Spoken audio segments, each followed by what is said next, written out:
Assalamualaikum warahmatullahi wabarakatuh. Perkenalkan, nama saya Misa Kusuma Adita dengan NPM 23410052.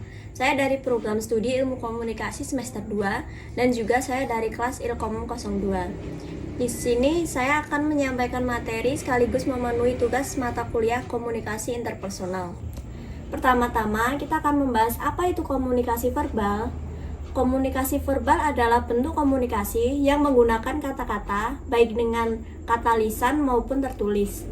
Komunikasi verbal adalah proses transmisi pesan dengan menggunakan bahasa dari pengirim pesan atau yang disebut dengan komunikator kepada penerima pesan, yaitu komunikan.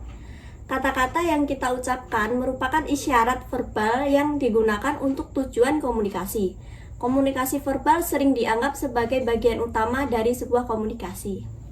Yang kedua ada tujuan dari komunikasi verbal. Yang pertama, pemahaman. Komunikasi verbal memungkinkan kita saling memahami. Dengan berbicara dan mendengarkan, kita dapat berbagi informasi, perasaan, dan pandangan dengan lebih baik. Yang kedua, pengungkapan emosi.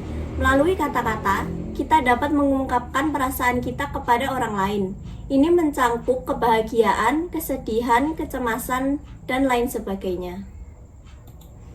Yang ketiga, ada pembentukan hubungan. Komunikasi verbal memungkinkan kita membangun dan memperkuat hubungan dengan orang lain. Dengan berbicara, kita dapat mengenal lebih baik, menemukan kesamaan, dan mempererat ikatan. Yang keempat, ada pemberian informasi. Kita dapat memberikan informasi, instruksi, atau petunjuk melalui komunikasi verbal. Ini penting dalam berbagai konteks, termasuk pendidikan, pekerjaan, dan kehidupan sehari-hari. Ada beberapa ciri-ciri komunikasi verbal. Yang pertama, disampaikan secara lisan atau tulisan. Yang kedua, komunikasi eksplisit dan cenderung dua arah.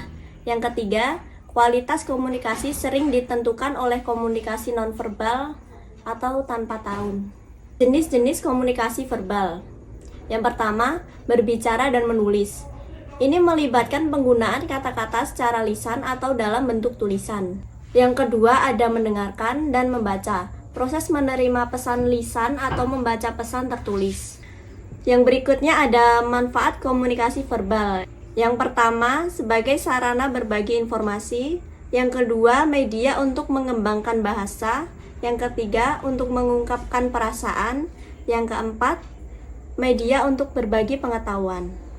Ada contoh komunikasi verbal. Yang pertama, pidato publik. Yang kedua, pembicaraan tatap muka atau elektronik. Yang ketiga, rapat. Yang keempat, konferensi. Dan yang kelima, konseling. Nah, berikut ada kesimpulannya, yaitu komunikasi verbal memiliki peran besar dalam keseluruhan proses komunikasi yang kita lakukan. Untuk itu, komunikasi verbal penting untuk dipahami dan dipelajari demi menunjang kehidupan sosial kita. Pada praktiknya, komunikasi verbal tertulis dan komunikasi verbal tulisan tidak bisa dipisahkan. Kedua pola komunikasi verbal ini sering dikombinasikan penggunanya. Hal ini dilakukan untuk menjawab kebutuhan manusia yang semakin kompleks. Sekian presentasi dari saya. Bila ada salah kata, mohon dimaafkan. Wassalamualaikum warahmatullahi wabarakatuh.